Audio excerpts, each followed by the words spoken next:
네, 안녕하십니까. 소재 프로세스 공학 담당 교수 김정기입니다. 저번 시간까지 우리가 이제 기계적 성질과, 네, 기계적 성질과 그리고 상형성에 대해서 학습을 진행했는데요. 기계적 성질 같은 경우는 이제 소재가 기본적으로 얼마나 신뢰성 있는 재료인지를 보여주는 지표라고 생각하시면 되겠습니다. 그래서 얼마나 강하게 버티냐, 그리고 강도에 대한 개념하고 이제 얼마나 잘 늘어나냐 연신율에 대한 개념을 도입을 해가지고 네, 평가를 하게 됐었고 그리고 네, 그게 이제 기계적 성질에 대한 대표적인 개념으로 자리 잡혔고요. 그리고 상형성 같은 경우는 뭐 아무리 강도가 좋다고 하더라도 결국에는 우리가 그 소재가 있으면은 제품으로 만들어야 되지 않겠습니까? 그래서 이렇게 제품을 만들 때 결국에는 가공이라는 과정을 거쳐야 되는데 이 가공이 잘 안 되면은 아무리 재료의 기계적 성질이 좋다고 하더라도 쓸 수가 없을 겁니다. 그래서 그런 그 가공이 얼마나 잘 되는지를 평가하기 위해서 우리가 상형성 평가라는 지표를 가져왔었고 거기서 파생된 지표들이 뭐 ADH, LDR 같은 다양한 지표들이 있었습니다. 그래서 이 지표들을 보고 이제 우리가 성형이 얼마나 가능할지에 대해서 평가를 할 수 있었죠. 그래서 결국에는 요 두 가지 성질이 모두 좋은 재료가 제일 이상적인 재료가 될 건데 뭐 기존에는 이거를 다 따로따로 평가를 했었는데 최근에 보니까 뭐 굳이 이 기계적 성질이랑 성형성이 따로 있는 개념이 아니라 어느 정도 규칙성을 가지고 있다는 사실을 알게 됐습니다. 그래서 쉽게 말씀을 드리자면은 이 기계적 성질만 알게 되어도 이제 성형성에 대한 답을 좀 얻을 수 있게 된 거죠. 그래서 이번 시간에는 이런 그 기계적 성질과 성형성 사이의 상관관계에 대해서 조금 말씀을 드리려고 하고요. 그래서 첫 번째 파트랑 두 번째 파트에서는 소재의 성형과 기계적 특성에서 이제 배웠던 내용들 중에서 이제 본 파트와 관련이 있는 내용들에 대해서 리뷰를 먼저 한번 하고 이 리뷰된 내용을 기반으로 이제 소재의 기계적 특성과 성형성이 어떤 관계가 있는지, 예, 어떤 관계가 있는지에 대해서 한번 알아보도록 하겠습니다. 자, 그래서 앞에서도 말씀드렸지만 결국엔 우리가 소재를 성형하는 이유는 이제 원래 원 소재가 있다고 하면은 이거를 가공을 해가지고 제품을 만들어야 되기 때문입니다. 그래서 이제 뭐 다양한 형상의 이제 제품들을 만들어야 되는데 그 중에서 이제 판재를 한번 놓고 보자면은 판재 같은 경우는 이제 뭐 판때기가 이렇게 있다고 하면은 다수의 그 특정 형상의 제품을 단시간에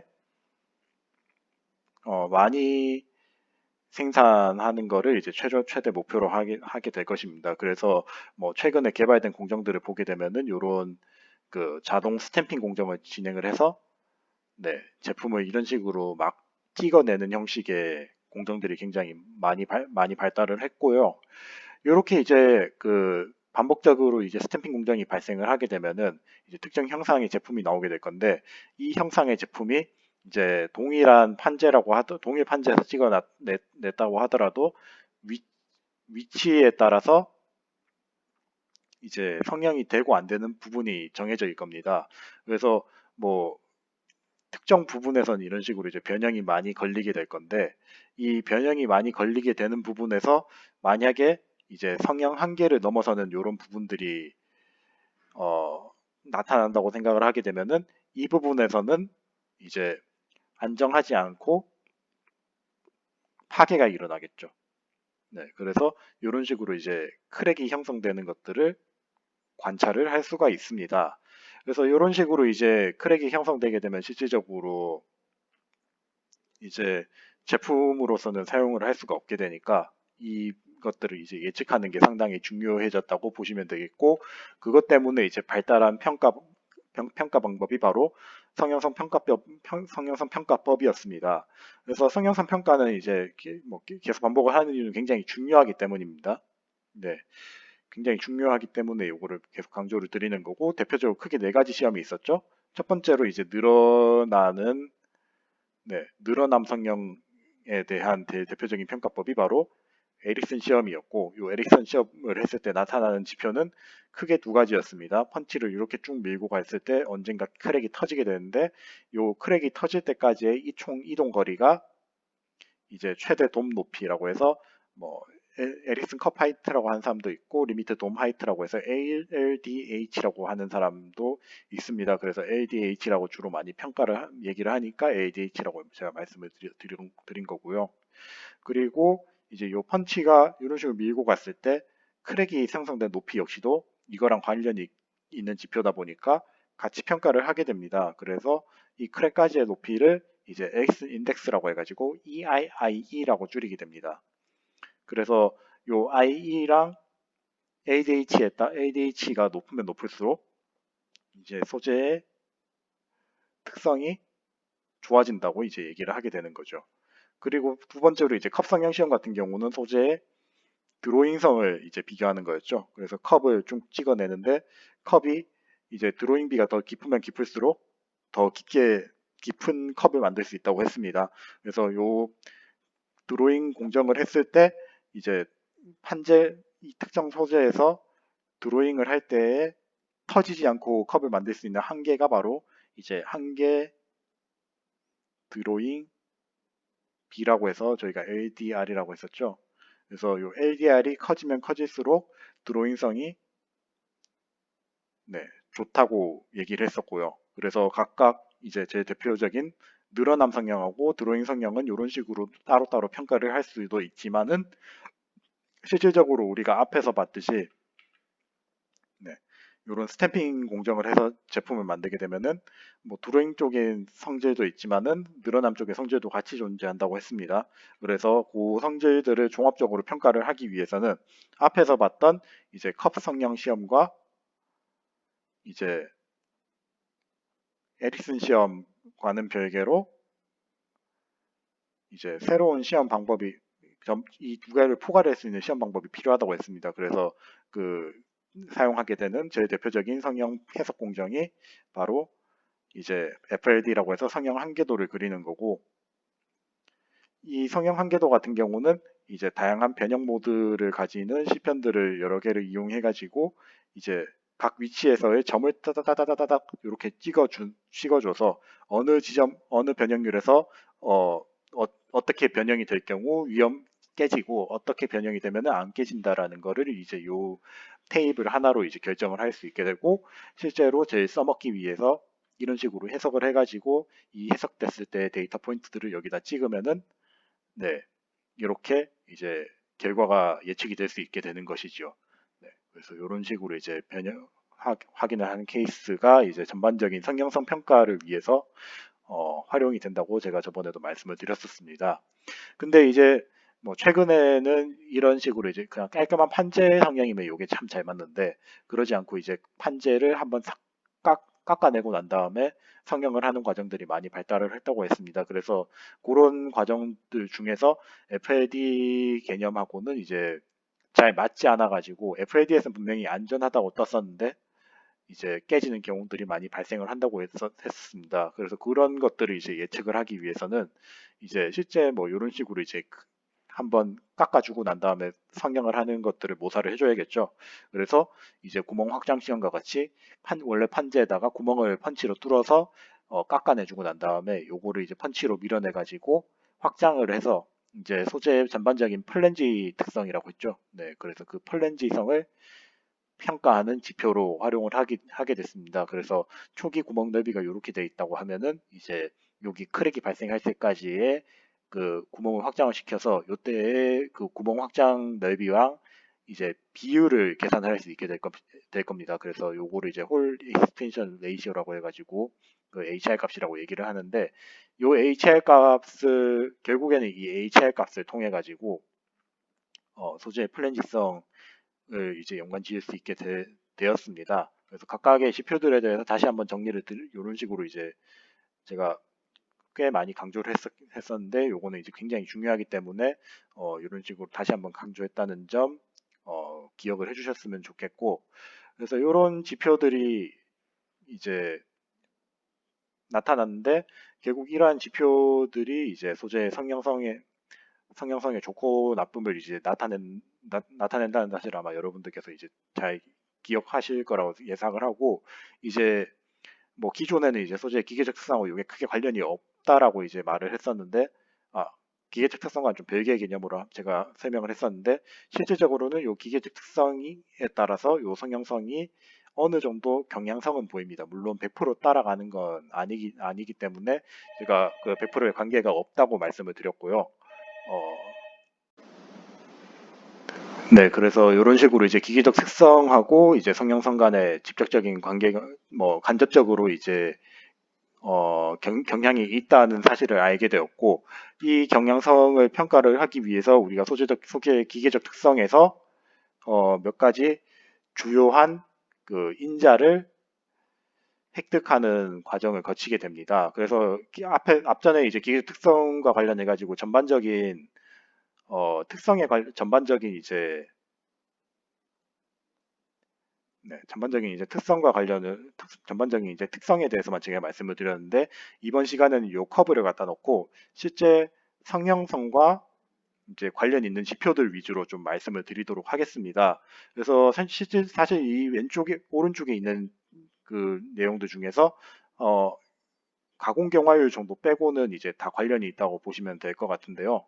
일단 첫 번째로 이제 응력 변형률 곡선이라는 개념 자체는 이제 첫 번째 시간에 제가 말씀을 드렸으니까 생략을 하도록 하고, 이 응력 변형률 곡선에서 얻을 수 있는 각각의 지표들에 대해서 리뷰를 하도록 하겠습니다. 그래서 첫 번째로 이제 소재가 처음에는 이런 식으로 이제 선형적으로 이제 변형을 합니다. 요게 이제 흔히 얘기하는 탄성 변형 구간이라고 해가지고,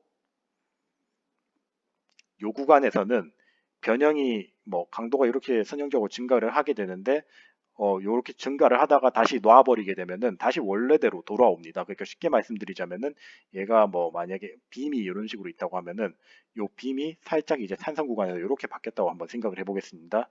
그래서 요 정도에서 놀고 있다고 생각을 하면은 얘가 다시 로드가 빠지게 되면은, 힘이 빠지게 되면은 다시 원래대로 이런 식으로 회복을 할 수 있게 되는 거죠. 그래서 이런 식으로 이제 회복할 수 있는 변형을 이제 탄성 변형이라고 얘기를 하게 되는데, 어느 시점이 되면은 요 탄성 변형이 더 이상 버티지 못하고 이런 식으로 이제 휘게 되면은 휘는 게 더 이상 안 돌아오는 상태가 나타납니다. 요걸 이제 소성 변형이라고 얘기를 하게 되는데, 이 산성 변형과 소성 변형에서의 경계점이 이제 탄성 변형이 버틸 수 있는 한계치가 되겠죠. 요 상태를 이제 우리가 항복 강도라고 이제 얘기를 하게 되고, 그리고 이제 소성 변형이 계속 쭉 일어나는데, 계속 대체적으로 이제 소성 변형이 일어나면은 재료가 좀 버팁니다. 재료가 버티면서 이제 그 이 소성 변형이 일어나기 위해 필요한 힘이 점점 커지는데, 이 힘이 점점 커지다가 어느 시점에서는 이제 뭐 앞서 말씀드렸던 앞전 시간에 이제 기계적 특성에서 말씀드렸듯이 이제 변형이 집중이 돼서 파괴가 일어나는 현상이 나타나게 됩니다. 그래서 어느 정도 최대치를 지나가고 나면은 오히려 강도가 떨어지는 현상이 발생을 하게 되는데, 요 최대 지점을 우리가 인장 강도라고 얘기를 하게 되고, 여기 뭐 정확히 말하면 최대 인장 강도라고 얘기를 하는데, 이 강도가 이제 소재가 그 버틸 수 있는 네, 최대 힘이라고 생각하시면 되겠습니다. 네, 버틸 수 있는 최대 힘이 곧 요 인장 강도가 된다고 보시면 되겠습니다. 그리고 이제 점점 이렇게 변형이 쭉 일어나다가 톡 끊어지게 되는 파괴가 일어나는 현상을 거치게 되는데요. 이 소재가 처음부터 탄성 변형으로 있다가 이제 소성 변형을 갔다가 그리고 끝까지 파괴될 때까지의 이제 전체 늘어난 비율을 우리가 그 전체 연신율이라고 얘기를 하게 되고, 네, 전체 연신율이라고 얘기를 하고, 그 가운데서 이제 이 변형률 집중이 일어나기 이전까지의 연신율을 이제 우리가 균일하게 늘어난다고 해서 균일 연신율이라고 하고요. 그리고 여기서 어느 정도 변형률 집중이 일어나가지고 깨질 때까지는 이제 불균일하니까, 예, 특정 부분에서 이제 변형만 집중이 되니까 이거를 불균일 연신율이라고 얘기를 하게 됩니다. 자, 그래서 이런 식으로 이제 제일 기본적인 소재의 특성을 정리를 할 수 있는데, 이거를 조금 더 고급지게 설명을 할 수 있는 게 바로 가공경화 지수랑 변형률 속도 민감도입니다. 그래서 첫 번째로 가공경화 지수 같은 경우는 이제 소재의 그 가공경화 그리고 균일 연신율하고 이제 관련된 지표라고 하는데요. 이게 어떤 지표냐면은 이제 처음에 이제 이런 식으로 강도가 계속 증가한다고 했지 않습니까? 강도가 증가를 했을 때 요때에 뭐 기울기라는 개념으로 보시면은 좀 더 편하게 생각하실 수 있을 것 같습니다. 그래서 요 기울기가 낮은 애들은 처음에 이제 낮은 애들은 점점 이제 강도가 증가하는 폭이 작다 보니까 가공 경화가 낮다고 얘기를 하고, 그리고 이렇게 되면은 이렇게 최대 강도에 도달했다가 떨어지는 시점이 빨리 도달하겠죠. 그래서 균일 연신율 역시 낮다라고 이제 얘기를 하게 됩니다. 반대로 얘네가 이제 이런 식으로 높아지면은 가공 경화도 되게 높아지고, 이제 버틸 때 이런 식으로 이제 강도가 증가하다가 최대치에 도달할 때까지의 시점이 상당히 길어지기 때문에 균일 연신율 역시도 균일 연신율 역시도 이제 증가한다고 얘기를 하게 됩니다. 그래서 가공경화 지수를 통해 가지고 우리가 알 수 있는 내용은 소재의 가공경화랑 이제 소재의 균일 연신율이 연관성이 있다 이제라고 얘기를 하시면 이해하시면 되겠고요. 그리고 두 번째로 이제 이런 식으로 이제 앞전 구간에서의 지표는 이제 가공경화 지수로 표현을 할 수 있는데, 이제 그 뒷구간에서의 지표 있지 않습니까? 뒷구간에서의 지표 같은 경우는 이제 요걸로 평가가 어렵습니다. 그래서 요거를 이제 평가를 하기 위해서 도입한 지표가 바로 변형률 속도 민감도인데, 이 변형률 속도 민감도는 첫 시간에도 말씀을 드렸지만은 모든 인장 시험은 이제 변형률 당기는 속도에 따라서 차이가 발생을 한다고 합니다.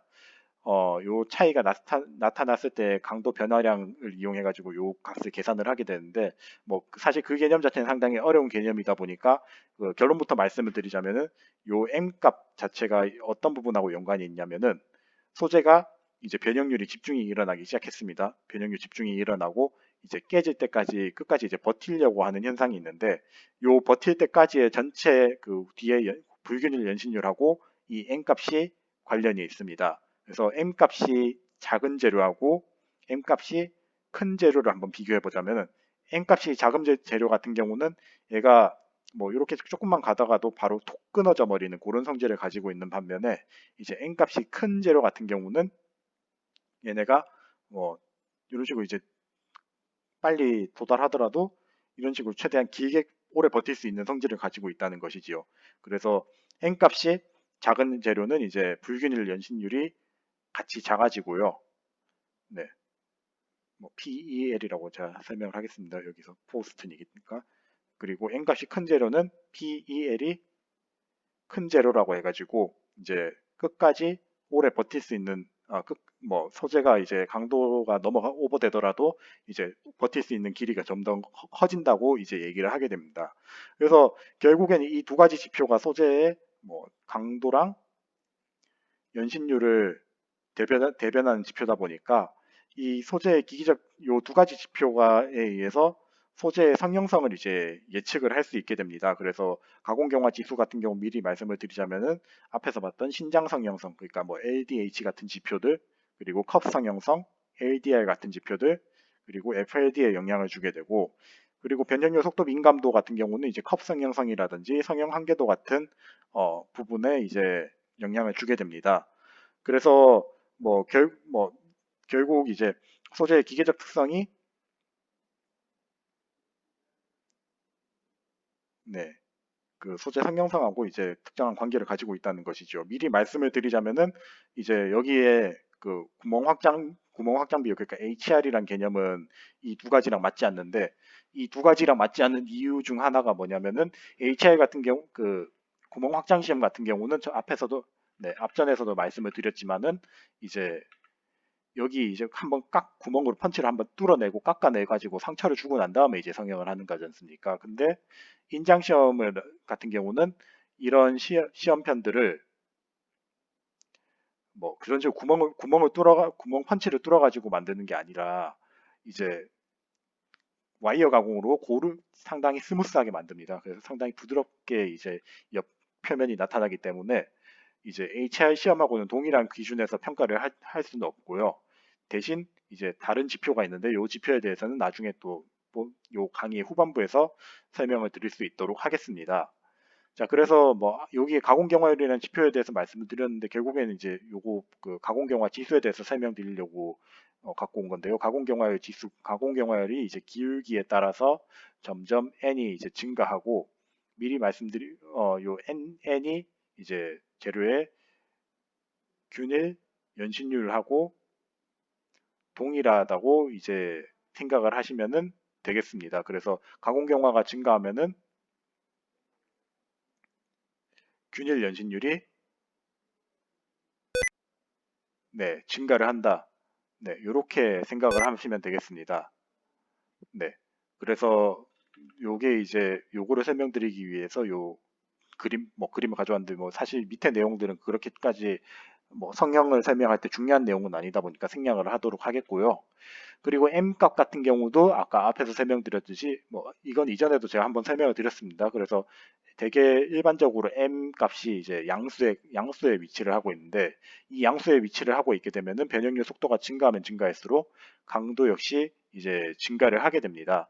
그래서 이런 식으로 이제 강도가 변형률 속도 변화에 따른 강도 변화를 이용해서 M 값을 측정을 하기 위해서 뭐 레이트 점프 테스트를 이제 실시한다고 제가 말씀을 드렸었고 이 레이트 점프 테스트를 통해서 얻어낸 M 값이 결국에는 이제 그 보시면은 M이 증가하면 증가할수록 이제 불균일 연신율하고 관계가 있다는 거죠. 그래서 M 값이 점점 증가하면 증가할수록 불균일 연신율 PEL이 이제 증가하는 거를 여기서도 확인할 수 있다는 거를 알 수 있고요.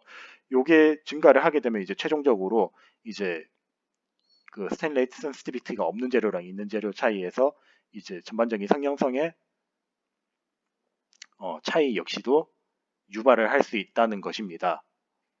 네, 그래서 이런 식으로 이제 쭉 이어질 수 있다는 점을 기억하시면 되겠습니다. 그래서 뭐 요거 설명드리려고 지금 n값에 대한 슬라이드를 엄청 복잡하게 만들었는데 제일 쉽게 설명하면 딱 이겁니다. 가공경화 증가하면은 균열 연신율 증가한다. 그리고 이제 M 값이 증가되면은 불균일 연신율 증가한다. 요 두 가지가 사실 제일 중요한 개념이라고 생각을 하시면 되겠습니다. 뿐만 아니라 이제 그 또 한 가지 중요한 개념이 이제 소재 이방성에 대한 개념이 제일 또 중요해지는데요. 특히 이거 같은 경우는 뭐 늘어남 성형성 쪽보다는 이제 드로잉성에서 상당히 큰 영향을 미칩니다. 그래서 뭐 계속 항상 말씀드렸던 요 귀 개념이 이방성하고 이제 관련되어 있는 개념인데요. 결국엔 이제 우리가 아변을 진행을 한다고 하면은 이 아변을 했을 때 안쪽에 결정립이 길쭉길쭉해지게 되고 이 길쭉해진 결정립 때문에 요 방향 그러니까 뭐 아변 방향이라고 하거든요. 요 RD라고 하고 그리고 요 방향 네. 트랜스버스 다이렉션이라서 TD라고 얘기를 하는데 이 RD, TD 방향에서의 이제 기계적 특성에 차이가 엄청 많이 발생을 하게 됩니다. 그래서 뭐 실제로 여기 보시면 RD 방향이랑 뭐 45도 방향도 당깁니다. 그래서 RD 45, TD 방향이 특성이 다 다르게 나오는 걸 알 수 있고요. 이런 식으로 이제 기계적 특성의 편차가 발생을 하게 되면 어떤 현상이 발생하냐면은 이제 RD 방향에서 상대적으로 강도가 높으면은 이제 좀 상대적으로 덜 늘어나는 성질이 있는 반면에 이제 45도 방향 같은 경우는 이제 얘네들이 강도가 약하니까 똑같은 힘을 받으면 저 피자처럼 찌그러들겠죠. 그래서 이제 0도 방향에서는 거의 변형이 없던 친구가 45도 방향에서는 이런 식으로 이제 변형이 더 많이 생기게 되고 그리고 90도 방향에서 만약에 강도가 큰 차이가 없으면 이런 식으로 다시 되돌아오는 이런 패턴을 가지게 될 겁니다. 그래서 이게 계속 0도, 45, 95, 90도, 135도, 180도 이런 식으로 이제 반복이 돼서 최종적으로 이런 식으로 이제 그 형상이 발생을 할 수 있는데 이게 바로 이어링 현상이라고 제가 얘기를 했었고 요 이어링 현상이 발생하는 가장 큰 이유가 요거 때문이라고 했습니다. 그래서 이 이방성을 정량적으로 평가를 하기 위해서는 어, R value라는 개념이 존재를 하게 되는데요. 요 R value라는 개념이 뭐냐면은 이제 이런 식으로 인장을 당기게 되면은 요 방향으로는 이제 당연히 플러스가 되겠죠. 근데 이 방향하고 이 방향은 이제 수축이 일어나게 됩니다. 그래서 수축이 일어날 때 뭐 폭이 줄어드는 대비 두께가 얼마나 이제 변형이 되느냐를 이제 나타내는 지표라고 생각하시면 되겠습니다. 그래서 폭 변형량이랑 두께 변형량 두 개로 이제 지표를 결정을 해가지고 계산을 하게 되는데 이게 0도, 45도, 90도 세 방향에서 측정을 하도록 기준이 정해져 있습니다. 그래서 0도, 45도, 90도 방향에서 그 각각의 R 값을 측정을 하고 이 R 값을 측정한 데서 이제 평균 R 값이 얼마가 나오느냐 그리고 0도, 45도, 90도에서 R 값이 얼마가 차이가 나느냐 네, 이 두 가지 지표들을 활용을 해가지고 이제 소재 두 가지 지표가 도출이 돼서 이제 민 R 밸류라고 하고 이제 R 밸류 차이 델타 R이라고 이제 얘기를 해서 이제 요게 이제 평균 R 값 네, 그리고 요게 R 밸류 차이라고 이제 얘기를 하게 됩니다. 그리고 요 두 개의 지표가 앞에서 봤던 이제 컵 성형 중에 리미트 그 성형 드로잉 한계비랑 이제 이어링에 이제 직접적인 영향을 미치게 됩니다. 자, 그래서 첫 번째 파트에서는 네, 그래서 이런 식으로 이제 R 밸류를 이제 측정을 하게 되는데 실질적으로 이제 우리가 R 밸류를 이런 식으로 측정을 한다고 하면 한 가지 질문 사항이 나올 수 있는 게 이거 시편 변형될 때마다 바뀌는 거 아닌가요? 네, 맞습니다. 그래서 뭐 이렇게 인장 시험 당기다 보면은 인장 시험 당기는 도중에도 요 R 값들은 계속 바뀌게 됩니다. 그래서 이런 식으로 이제 계속 주기적으로 바뀌게 되는데 어느 시점에서는 이게 일정해지는 구간들이 존재합니다. 일반적으로 한 10에서 15% 사이라고 얘기를 하는데요. 요 10에서 15% 사이에서 이제 이 R 밸류를 측정을 해가지고 요 R 밸류 값을 이용해서 아까 얘기했던 민 R 밸류랑 델타 R 밸류를 이제 측정을 하게 됩니다. 뭐 여기서도 보시면 아시겠지만은 이제 R 밸류가 이런 식으로 일정한 구간이 항상 일정한 기울기를 갖는 구간이 존재하기 때문에 요거를 잘 확인을 해가지고 이제 평가를 진행을 해야 됩니다. 네, 그래서 요 시험 R 밸류 같은 특히나 이제 앞에 이제 연신율이라든지 이런 부분들은 좀 시험 방법들이 잘 정립이 되어 있는데 요 이방성 측정 같은 경우는 이제 측정자들마다 좀 편차가 발생을 할 수 있기 때문에 요 편차를 줄이기 위해서 이런 식으로 이제 방법론을 정립을 해서 평가를 진행해야 된다는 거를 꼭 주의를 하셨으면 좋겠습니다. 네, 그래서 첫 번째 파트에서는 이제 기계적 특성 이제 성형성들에 대한 각각의 지표랑 이 연관성이 있는 기계적 특성 지표들 중에서 이제 뭐 강도, 연신율 이거랑 관련 있는 이제 n 값이랑 m 값에 대해서 설명을 드렸고 그리고 이제 소재 이방성 값 민 R 밸류랑 델타 R 밸류를 가지고 와서 이제 각각의 지표들을 의미랑 이제 측정법까지 측정법까지 이제 설명을 드렸는데요. 이제 각각의 이제 지표들하고 다음 시간부터는 이제 각각의 지표들하고 이제 성형성이 어떻게 연관이 있는지에 대해서 설명드리겠습니다. 그래서 뭐 각각의 이제 성형성들하고 각각의 성형성하고 이제 각각의 지표들 간의 관계에 대해서 좀 설명을 드리고 특히 이제 맨 마지막 파트에서는 신장 플랜지성이라는 이제 특수한 개념이 있는데 이 특수한 개념이 왜 생겼는지랑 과연 이 신장 플랜지성이 어떤 지표랑 연관이 있는지에 대해서 설명드릴 수 있도록 하겠습니다. 네, 그래서 이번 시간에 학습할 내용은 여기까지고요. 다음 시간에 다시 뵙도록 하겠습니다. 경청해 주셔서 감사합니다.